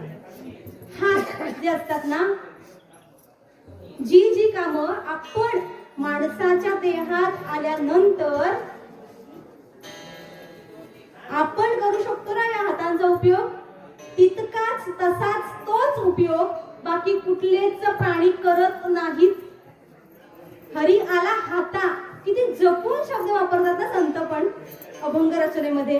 हरी आला हाता, हात फक्त आपल्यालाच आहेत, इतर प्राण्यांना असतात नाही असं नाही, पण जे आपण आपल्या हाताने करतो ती गोष्ट प्राणी कुठलाच त्या हाताने करत नाही. म्हणून कदाचित हरी आला हाता हा शब्द कदाचित वापरला असेल जगद्गुरु संत तुकोबरायांनी. जर हा हरी तुमच्या हातात सापडला, तुमचा झाला, प्रत्यक्ष तुम्हाला भेटला, तर काय होतं? मग कैची भय चिंता, भय पण राहत नाही आणि चिंता सुद्धा राहत नाही. पण या हातांचा उपयोग आपण दिवस सुरू झाला आणि तो संपला, या पूर्ण दिवसभरात बऱ्याच गोष्टी आपण करतो, बऱ्याच गोष्टी करतो, पण जेव्हा देवाचं काहीतरी करायची वेळ येते, त्याच्यासाठी टाळी वाजवायची वेळ येते, तेव्हा आपल्याकडे वेळ नसतो. संध्याकाळी हरिपाठ आता बंदच इकडे असेल चालू कदाचित, कारण माफी मागून बोलते मी, चालूच असेल कारण ही मगाशीच मी जसं जाणवलं. हा होय होय, मी तेच म्हटलं, कारण आमच्या घरात ना आमच्या लेकराला मी अट्टासच लावून दिलाय. 6:45 झाले की रामकृष्ण हरी पडलाच पाहिजे, नाही तर तुझं तंगड आणि माझा हात. कारण नाही होऊ शकत हो, आपली पिढी संस्कृती एवढी धोक्यात आहे ना आता की फार धोक्यात आहे. आपला हरी जर या अखिल ब्रह्मांडाचा नायक आहे, तर हा काय करतो, कोण आहे, त्याचे गुण काय, त्याचं गुणगान करण्याचे अभंग कुठले, काय आहे, हे आपण आपल्या पोरांना आपणच दाखवून द्यायचंय, नाहीतर दुसरं येऊन कोण करणार नाहीये. विषय काय होता? हात. तर या हाताने आपण बऱ्याच गोष्टी करतो आणि जेव्हा देवासाठी टाळी वाजवायची वेळ येते तेव्हा आपण म्हणतो काय आपल्याला वेळच नाही. पण आता सगळ्यांकडे आत्ता सध्या वेळ आहे ना. आपण सगळ्यांनी हात वर करूया. केले हात वर? हा देह पुन्हा पुन्हा नको, येरझार नको, हात वर केले, टाळी वाजवूया आपण. कशी? विठोबा रखुमाई, विठोबा रखुमाई,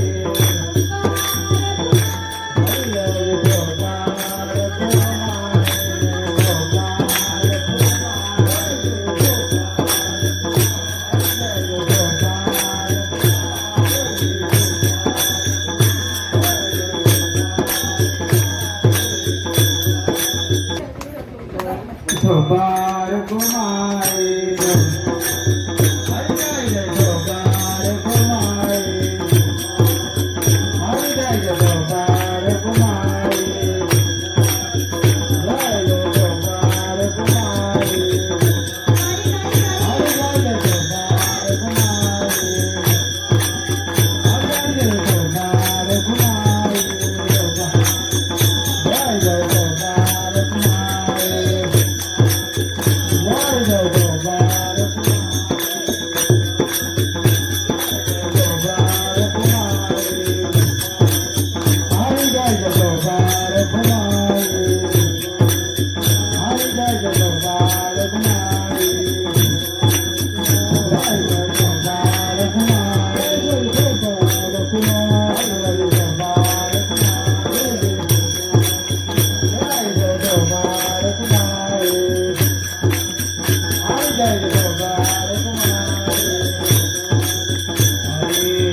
साठविला हरी जी हृदय मंदिरी, त्यांची सरली येरधार, झाला सफळ व्यापार. हरी आला हाता, मग कैची भय चिंता, त्यांची सरली येरधार, झाला सफळ व्यापार.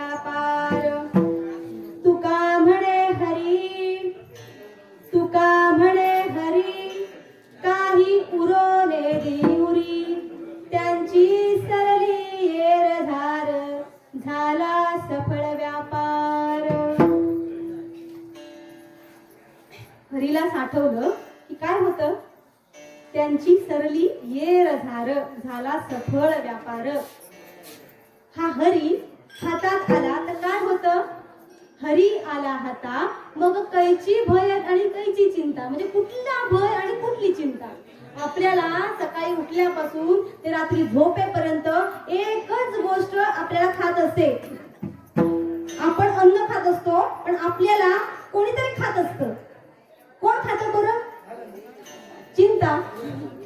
चिंता. एक अनुस्वार काढला, त्या चिंता मधला एक अनुस्वार काढला तर तिथं पोचेपर्यंत ते खात राहते. कळलं ना? हा. चिंता मधला अनुस्वार काढला तर काय होतं? चिंता. तिथं पोचेपर्यंत ते खात राहते. नुसती कुरतडत राहते, नुसती हे कसं होईल, ते कसं होईल, काय होईल, नाही काय होणार. सतत झोपेपर्यंत आपण झोपत नाही पण ती चिंताच आपल्याला कुरतडत असते. दिवसभर ज्याची आपल्याला चिंता राहते तेच रात्री स्वप्नात दिसतं आणि मग आपल्याला वाटतं असंच होणार आहे की रे बाबा. पण ते काय असतं? आपण ज्या गोष्टी आपल्या हृदयात ठेवू, त्याच गोष्टींचं चिंतन करू तर तीच चिंता बनून आपल्या चिंतनामध्ये येणार आहे. त्याच्या व्यतिरिक्त काय होणार आहे? पण त्या चिंतेच्या जागी आपण जर हरी ठेवलं, त्याचाच विचार केला, त्याचंच नाम गायलं, त्याचाच सतत नाम घोष केला, दिवसभर त्याला जर का आपण भांडी घासताना बघितलं, कपडे धुताना बघितलं, काय लहान पोराला शाळेत सोडताना बघितलं, जेवण करताना बघितलं, तर रात्री आपल्याला कोण दिसेल? कोण दिसेल? कोण दिसेल? कोण? भैरी मला ऐकायला नाही. कोण दिसेल? हरी दिसणार आहे रात्री. कारण तो आपण हृदयात साठवलाय, तोच दिसणार आहे. कारण असंही येरझार सुरूच आहे आपली जन्म मरणाची. सतत आपल्याला दैन्य, दुःख, दारिद्र्य, गरिबी, कितीही आपण मेहनत केली तरी योग्य मोबदला आपल्याला मिळत नाही. त्याचं योग्य ते मानधन मिळत नाही, केलेल्या कर्माचं योग्य ते फळ मिळत नाही. हे सुरूच राहणार आहे कारण आपलं प्रारब्ध. आपण कधी कधी म्हणतो बघा की अमुक अमुक देवाचं नाव पण घेत नाही पण किती रगड श्रीमंत आहे. आणि आम्ही बघा देवाचं रोज नाव घेतोय, रोज हरिपाठ करतोय, कीर्तन करतोय, देवाचंच करतो. तर मग आमच्या नशिबात हे का? याचं एकमेव उत्तर आहे, आपण जे काही आधीचे कर्म केले मागच्या फेऱ्यामध्ये, या येरझारीमध्ये ते आपल्या सोबत आलेत आणि ते आपल्या वाट्याला भोगायला येतात. एखादा चांगला श्रीमंत माणूस असतो, वाईट जरी कर्म केले त्यांनी, काहीही केलं तरी त्याला परमेश्वर त्रास देत नाही का? तर त्याचे ते कर्म चांगले आहेत म्हणून त्याच्या वाट्याला पाप कर्म करून सुद्धा हे चांगल्या गोष्टींचा आस्वाद त्याला घेता येतोय. त्याचे आधीचे कर्म ते आहेत. म्हणून आपल्या वाट्याला जरी भोग आपल्याला आले असतील तर उत्तमातली उत्तम गोष्ट ही की आपण त्याच्या कीर्तनात बसलोय, त्याचंच कथा, त्याचंच श्रवण करतोय. किती मोठी भाग्याची गोष्ट आहे. जे गाडी घोडा घेऊन मिरवतायत त्यांच्या वाट्याला परमार्थ नाही. आपण भले घरी बसू देत, नसूनच आपल्या घरात मोठा बेड, नसूनच आपल्या घरात मोठा कपाट चालेल, पण आपल्या या कपाटात कोण आहे? हरी आहे. या कानात, या दोन दिलेल्या होलात शोला नाही दिलेत ते. देवाला वाटलंय ते बोट पाडावा, होल पाडून ठेवा म्हणून नाही दिलेत ते. श्रवण जायला पाहिजे म्हणून. आणि आपण खरंच पूर्व पुण्य गेल्या जन्मात केलंय तरी श्रीमंत नसलो तरी सुद्धा आपण त्याच्या पंक्तीत बसलोय, त्याच्या संगतीत बसलोय, त्याच्या विचारांमध्ये बसलोय. की येर झाली भय आपल्याला घालवायचं असेल तर त्या हरीला साठवायचं. भय आणि चिंता पुरत नाही. एक सैनिक असतो, जो जवान आपण त्याला म्हणतो, तो सैनिक असतो, त्याची सुट्टी लागलेली असते आणि तो जहाजातून आपल्या सपत्नीक प्रवास करत असतो. आपला विषय चाललाय मग कैची भय चिंता, याच्यावरती आपण आता चिंतन करतोय. तर तो त्या जहाजातनं प्रवास करत असतो आणि अचानकच मोठं वादळ येतं.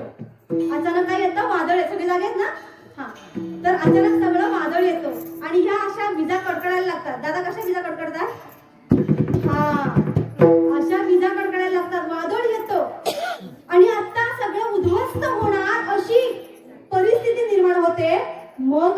भय चिंता आपला विषय सुरू आहे. त्याची पत्नी त्याच्या जवळ येते आणि म्हणते, अहो उठा, तुम्ही झोपलात काय? तुम्हाला कसं भय नाहीये का? तुझी चिंता नाहीये का? तो सैनिक म्हणतो, अगं असं झालं तरी काय? तर ती म्हणते, अहो तुम्हाला या जहाजाच्या बाहेर वादळ दिसत नाहीये का? आता आपली जहाज बुडणार आहे, आपण मरणार. आता काहीतरी करा, कोणाला तरी फोन करा, कोणाला तरी बोलवा आणि या जहाजाला मदत मागा. तर तो पांघरून घेतो, परत झोपतो. मग काहीची भय चिंता. ती म्हणते, तुम्हाला चिंता कशी नाही? उठा परत. जोपर्यंत आपले यजमान उठत नाहीत तोपर्यंत उठवत राहतात ते आपण भारतीय स्त्रिया. हो ना? मान्य? मान्य. चला पुढे जाऊया. तर उठा उठा उठा म्हणते, तो उठत नाही, तो चिडतो. ती काय म्हणते, तुम्हाला कधी भय चिंता काय आहे की नाही? असं काय तुम्ही एवढे बिंदास घोरत झोपलात? तर त्याला राग येतो. सैनिक असतो, जवान, त्याच्या हातात बंदूक असतेच. तर तो बंदूक घेतो, तिच्या डोक्याला रोखतो, डोक्याला लावतो आणि तो काय म्हणतो माहितीये, आता सांग, मी तुला तारणार आहे की मारणार आहे? आता तुम्ही पण आपल्या डोक्याला बंदूक लावली तर आपण क्षणभर घाबरणार ना. भले तो आपला नवरा का असे ना, आपण घाबरतोच. जाग कोणाची खोटी, आपण मरणार. पण ती विचार करते. ती काय म्हणते, आधी घाबरते बरं का.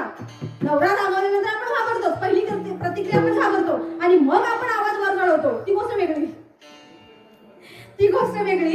ती क्षणभर घाबरते आणि तिच्या मनात विश्वास निर्माण होतो. काय विश्वास बरं? ती म्हणते, तुम्ही मला हा काय प्रश्न विचारताय की मी तुला आता मारणार आहे की तारणार आहे? ती म्हणते, तुम्ही मला मारूच शकत नाही. आधी घाबरली होती आणि आता आत्मविश्वास बघा केवढा. तुम्ही मला मारू शकत नाही. तर तो म्हणतो, मला सांग तू का मी तुला मारू शकत नाही? तर ती बायको म्हणते, तुम्ही माझे पती आहात, तुमच्यासोबत मी लग्न केलंय, गेले कितीतरी दिवस आपण एकत्र राहतोय. माझ्या मनात तुम्ही आहात, तुमच्या मनात मी आहे. एकमेकांचं एकमेकांवरती नितांत प्रेम आहे. अनेक दुःख संकट आपण एकत्र झेलली आहेत. तुम्ही इतके निष्ठुर नाही होऊ शकत. तुम्ही मला मारूच शकत नाहीत. त्याच्यानंतर तिच्या त्या विश्वासाचं बोलणं ऐकल्यानंतर तिचा नवरा जो सैनिक एक वाक्य म्हणतो, ते वाक्य अतिशय सुंदर आहे. तो काय म्हणतो, मी तुझा नवरा आहे, तुला मी मारू शकत नाही, हा तुझा विश्वास आहे ना. तसाच विश्वास माझा माझ्या प्रभूवर आहे. काहीही झालं तरी तो मला या वादळामध्ये बुडू देणारच नाही. तर हाच विश्वास आपल्याला सुद्धा त्या हरीवरती श्रद्धा ठेवायला भाग पाडतो. हरी आला हाता मग कैची भय चिंता. जर हरी आपल्या हृदयात असेल, जर हरी आपल्यासोबत बोलत असेल, आपण त्याच्यासोबत बोलत असू, आपल्यासोबत देव बोलो ना बोलो, आपण त्याच्याशी बोलायचं. पूजा करताना म्हणायचं, काय रे विठ्ठला किती माखलास, एकादशी होती, कशाला राहायचं त्या धुळीत, तुला काय करत होती त्या वारकऱ्यांची जाऊन सेवा करायची, किती मारलायस बघ, किती अंगावर तुला धूळ चालली बघ, असं म्हणावं. आपण जर का हा भाव निर्माण केला ना देवाकडे, तर त्याच भावनेत तो तितकाच लहान होऊन आपल्याशी सुद्धा तादात्म्य साधतो. बोलावं देवाशी. देव खात नाही का? देव खातो, सगळं खातो. आपण त्याला भरवायचं जबरदस्ती म्हणायचं, अरे बाळकृष्णा किती चुकलायस रे, तुला कोण देतं की नाही, खा खा. जसं आपण आपल्या लेकराशी बोलतो ना, तसं त्याच्याशी पण बोलावं, तो पण बोलतो. जर हा हरी आपण आपल्या हृदयात साठवला तर आपण तो येरझार कमी करतोच. कमी मध्ये नाही, मोक्षच देतो. आपल्या मनात असलेला भय चिंता तो दूर करतो. म्हणूनच तर तिसरं चरण काय सांगतं, कैची भय चिंता. कसली भय आणि कसली चिंता, तो जर का आपल्या हातात आपण घट्ट धरून ठेवला, हात सोडायचाच नाही त्याचा. जिथे जाऊ तिथे त्याला बरोबर घेऊन जायचं, कुठेही बरं, कुठेही. तुकोबा राय तर शौचाला बसताना सुद्धा विठ्ठल विठ्ठल म्हणायचे, तिथे तो सोडायचे नाही, तिथेही तो जायचाच. कितीही कठीण प्रसंग असू दे, त्याचा हात आपल्या हातात घट्ट धरून ठेवला ना, तर कितीही मोठं भय असू दे, कितीही मोठी चिंता असू दे, ते भय आणि ती चिंता आपल्या देवापेक्षा वर नसतेच कधी. आपल्या पंढरीश परमात्म्याच्या वर काहीच नसतं, त्याच्या इतकं काहीच नसतं, त्याचं सगळं खालीच. म्हणून तो भय आणि चिंता उरू देत नाही. आणि पुढे हरीला जर का आपण भजलं तर काय होतं? अभंगाचं 4थं चरण. तुका म्हणे हरी तुका म्हणे हरी तुका म्हणे हरी तुका म्हणे हरी तुका म्हणे हरी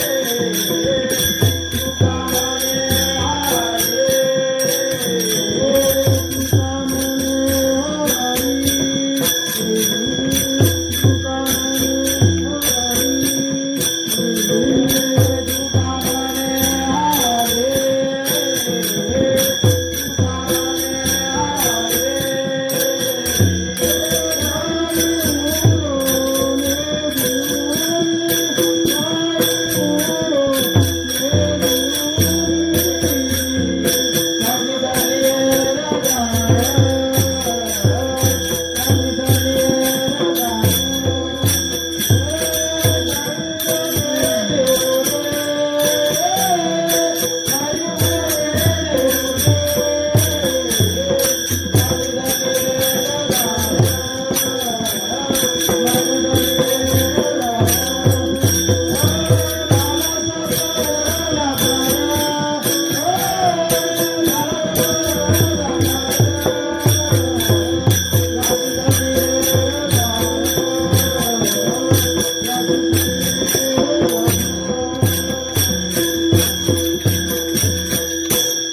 तुका म्हणे हरी काही उरो नेदी उरी. उरी म्हणजे काय? शिल्लक, शेष. तो काही उरूच देत नाही, शेष ठेवतच नाही. मग तुमचे कर्म असू देत, तुमची वेदना असू देत किंवा तुमचे विकार असू देत, काही उरो नेदी उरी. तुमचा विकार पण तो शिल्लक ठेवत नाही, संपवून टाकतो जर त्याचं नामस्मरण कराल तर. एक आजीबाई असते, शेवटच्या काळाकडे तिचं चाललेलं असतं प्रवास तिचा. तिचे लेक तिला काही बघत नाही, दिसत नाही, चालू शकत नाही, काही मागू शकत नाही, फक्त वाचा आहे, बाकी काहीच हालचाल नाहीये. अशा अवस्थेत ती आजी त्या अंतरुणाला खिळून होती.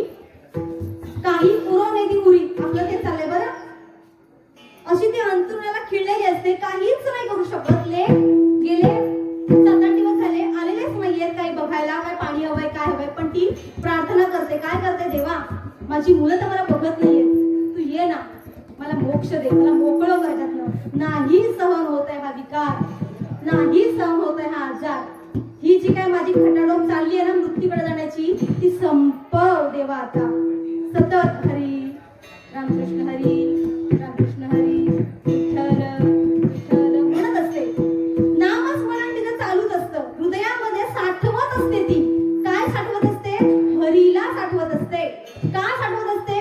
देवा मोक्ष दे, ही एरझार नको आता, कशाचाही मला भय नको आहे, नाही राहिलेला, चिंता तर नाही राहिलेली आहे, मोक्ष दे मला आता, काही शिल्लक नको ठेवूस. म्हणून तिचा हा अट्टहास, तिचं नामस्मरण सुरू असतं.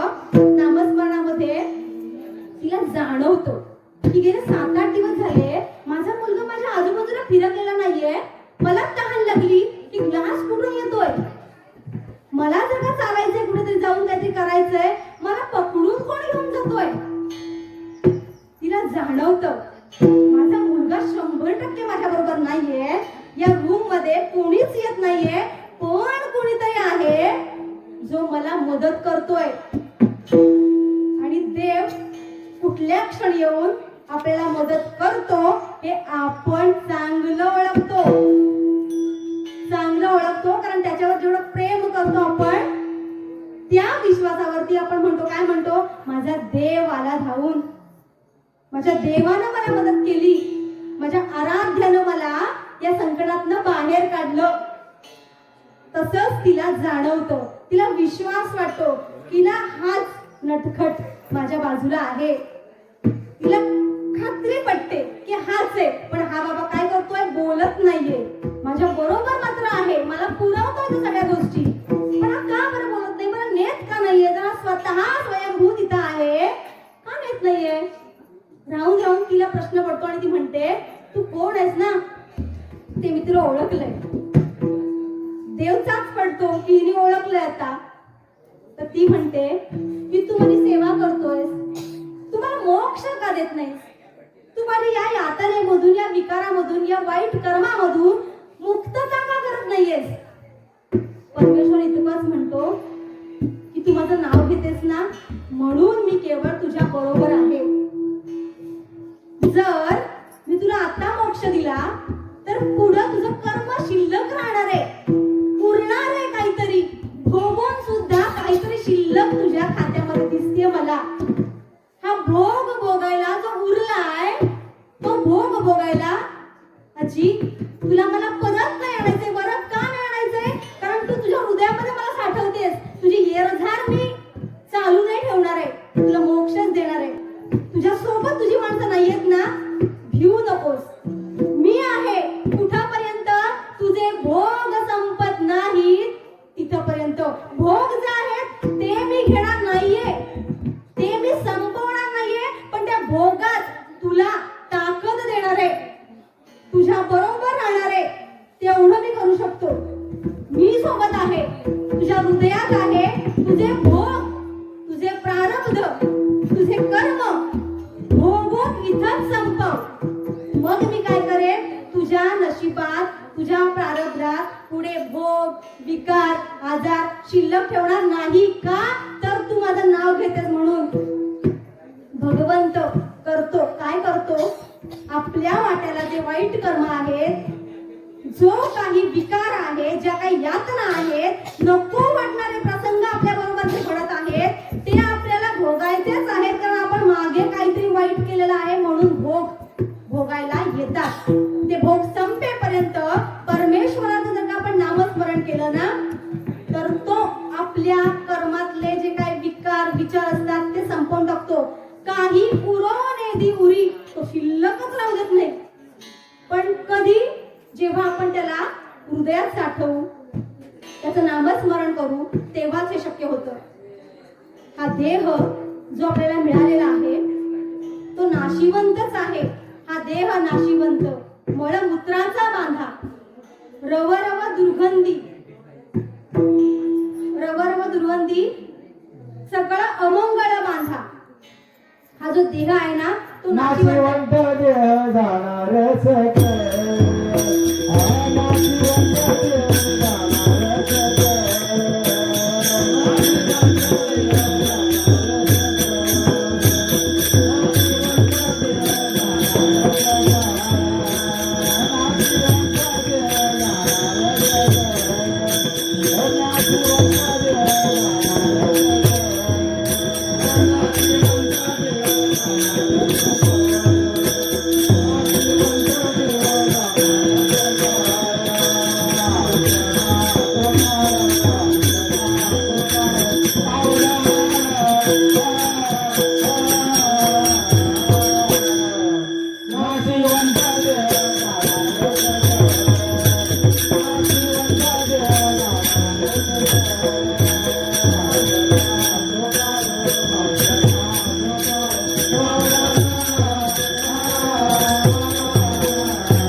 आजही आपल्याला जखम झाली तर ती सडते, कुजते, रवरव दुर्गंधी रे.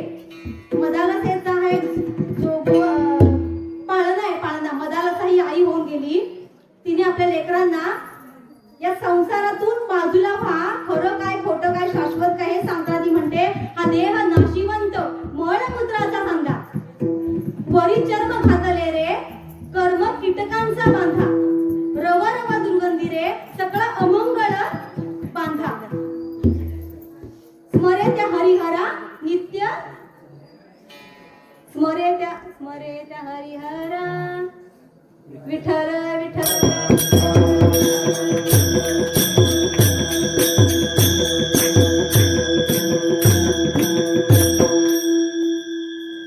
तर हा देह नाशिवंत आहे.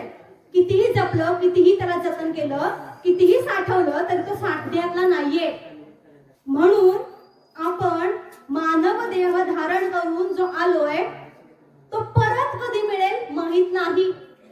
आज आपण माणसाच्या देहामध्ये आलोय, माणसाच्या जन्मामध्ये आलोय. एक एक योनी कोटी कोटी फेरा. नामदेवराय म्हणतात एक एक योनी कोटी कोटी फेरा, म्हणजे एक एक योनी आपल्या प्रत्येकाला खूप 84 लक्ष योनी फिरून आल्यानंतर आपल्याला मानव देह मिळतो. आपल्याला ना तारुण्याच्या भरात आपण असतो, हातपाय चालताय तोपर्यंत आपण उड्या मारतो. पण हे कलियुग आहे.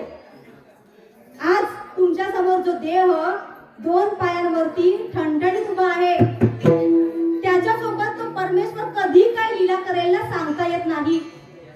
आपल्याला कशात म्हणजे काय आश्चर्य आहे ना, आपण सोडून त्याला येतो, त्याच्यानंतर घरात येऊन आपण परत एकदा विषयाच्या आधी जातो आणि स्वतःला काय समजतो, मी अमर आहे, मला मरण नाहीये, बघू अजून बरेच वर्ष शिल्लक आहेत, याच गुरमीत आपण जगतो ना. पण जोपर्यंत हातपाय शिल्लक आहेत, शाबूत आहेत, चांगले आहेत, तोपर्यंतच आपल्याला कोणी ना कोणीतरी विचारतं. हाताला जरा बोटाला लागलं, आपल्याला कामाला पण बोलवतं काय, आपल्या हाताला फक्त लागू द्या काहीतरी, कुठलाच सुतार आपल्याला बोलवत नाही, कुठलाच काय आपल्याला कोणी कामाला बोलवत नाही. हात फ्रॅक्चर झाला कोण बोलवत, आपल्याला कोण पैसे देत नाही देत. दिले इंद्रिय हात पाय कान हे वचन. तर जो काही देह आपल्याला मिळालेला आहे तो प्रभूच्या चरणाशी जाण्याकरता, त्यांच्यापर्यंत पोहोचण्याकरता ही गाडी आहे. गाडी 2 चाकाची, 11 नंबरची गाडी आपण बोलतो ना, 11 नंबरची गाडी बोलतो ना, 11 नंबरची गाडी आपण बोलतो, 2 हात 2 पाय हे. तर ही गाडी का दिली? आपल्याला प्रवास कुठे करायचा आहे, त्याच्याकडे पोहोचण्याचा करायचा आहे. आणि आपण काय करतो, सगळेच करतो, ते आपल्याला सगळ्यांनाच माहिती आहे, तेच करत बसतो आपण. पण तेच करायचं नाहीये. देव, देश आणि धर्म या 3 गोष्टींसाठी आपल्याला झगडायचं, या 3 गोष्टींसाठीच आपल्याला मरायचं सुद्धा आहे. सावरकर म्हणायचे एक वाक्य नेहमी, मला भीती मुसलमानांची नाहीये, मला भीती ख्रिश्चनांची नाहीये, मला भीती फक्त काय म्हणायचे, मला फक्त भीती आहे कोणाची, त्यांना भीती फक्त हिंदूंच्या विरोधात जाऊन काम करणाऱ्या हिंदूंची भीती आहे म्हणायचे. ते आपल्या लोकांची. हिंदू फितूर झाला, हिंदू गद्दार झाला म्हणून धर्मवीर संभाजी महाराज पकडले गेले. वाघाचा सिंहाचा छावा पकडला गेला का, आपले हिंदू लोक फितूर झाले, पैशासाठी विकले गेले. आपला धर्म सुद्धा संकटात आहे. 1000 रुपयासाठी आपण विकले जातो. आपल्याला रस्ता पाहिजे, लाईट पाहिजे, याचा अनुभव, याचा उपभोग कोण घेणार? बाहेर आपण जरा डोकावून बघूया, कत्तलींचं प्रमाण वाढलंय, आपल्या आया बहिणी सुरक्षित नाहीयेत. आज आपण रस्त्यासाठी, लाईटीसाठी, पाण्यासाठी झगडतोय आणि मला द्या म्हणतोय. पण राक्षसांची संख्या जर वाढली तर याचा उपभोग कोण, आपली पोरं घेणार आहेत का त्यांची कार्टी घेणार आहेत? आपण हिंदू लोक कसे आहेत माहितीये, बाहेर भगवं संत्र्यासारखं. आपण हिंदू लोक बाहेर संत्र्यासारखे आहोत, पण आतमध्ये फोडलं की सगळे विखुरलेले. तू या वाडीचा, तू त्या वाडीचा, तू या भावकीचा, तू त्या भावकीचा, ह्याला वाडीत टाकलंय, त्याला वाडीत टाकलंय, ह्यानं इकडे जायचं नाही, त्यानं तिकडे. हे प्रत्येक गावात चालतं. या गावाचं सोडून बोलते बरं मी.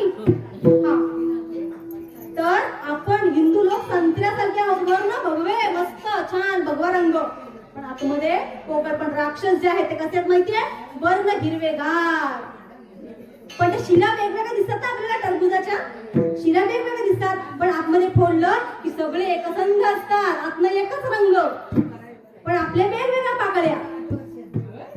हा हिंदू धर्म संकटात असल्याचं चिन्ह आहे. आपल्याला फक्त आणि फक्त आपला देव, देश आणि धर्म जपायचा आहे. हिंदू राष्ट्र फक्त आणि फक्त भारत आहे.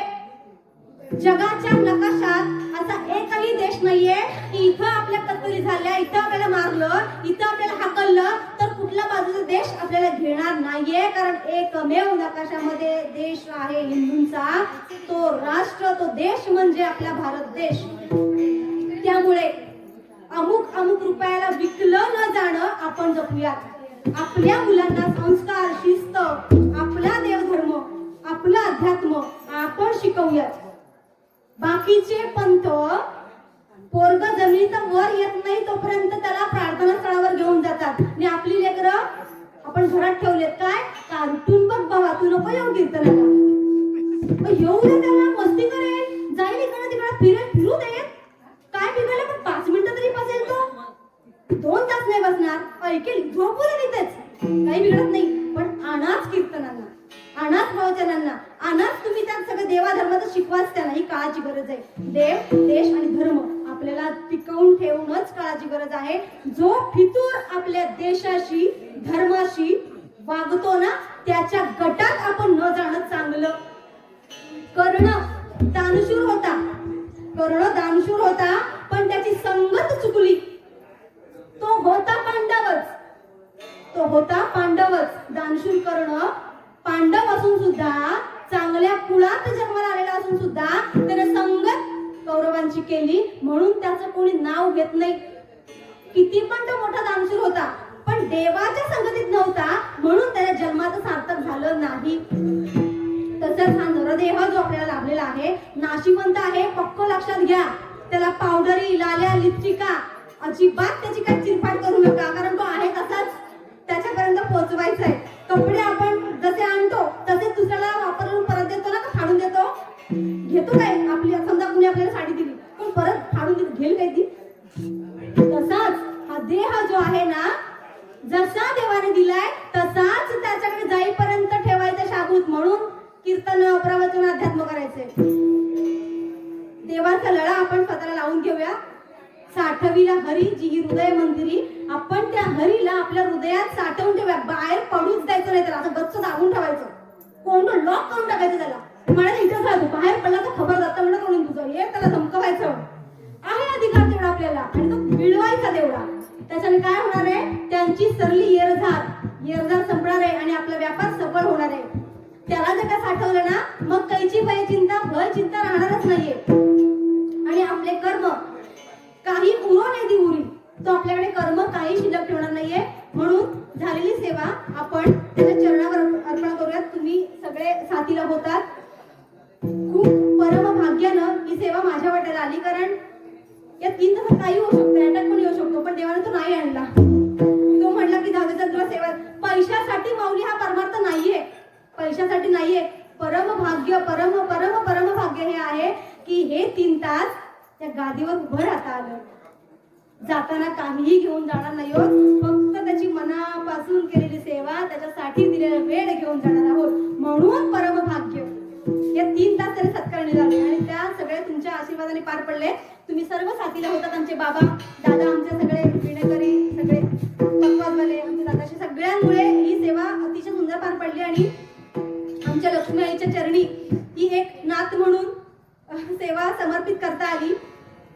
देह धारण करून आलं, जाणं भागच आहे, आपण सगळेच जाण्यासाठी आलेलो आहोत. पण पितरांचे ऋण म्हणून ज्ञानाचं काम, अन्नदानाचं काम करावं म्हणून हे सगळे श्राद्ध आपण विधी करत असतो.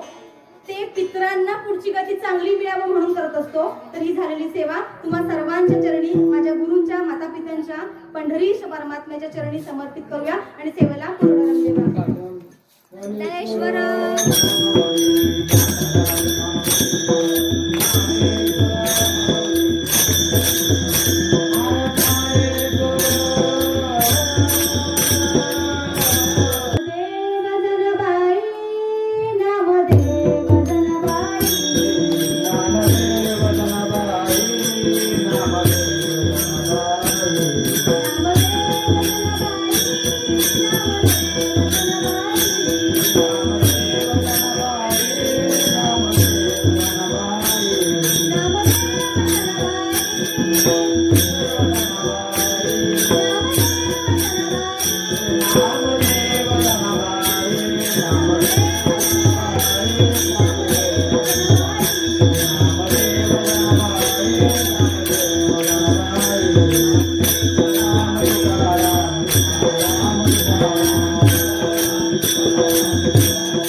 माय मंदिरी त्यांची सरली येरझार झाला सफळ व्यापार हरी आला हाता मग कैची भय चिंता त्यांची सरली येरझार झाला सफळ व्यापार